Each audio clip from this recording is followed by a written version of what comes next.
Pag-usapan na natin ang eto kay Senator Amy, guys. I think she's overdoing it na. Yung ano, yung pagbatikos niya sa PI tsaka sa charter change. So medyo ano lang, parang nasosobrahan na. Sabi, Amy reveals speaker upset at her for supporting or siding with Dutertes. Pero may interview siya kanina.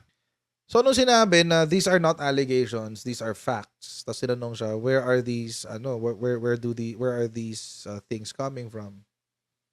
It's on my phone. And it's on the phone of many mayors, etc., etc.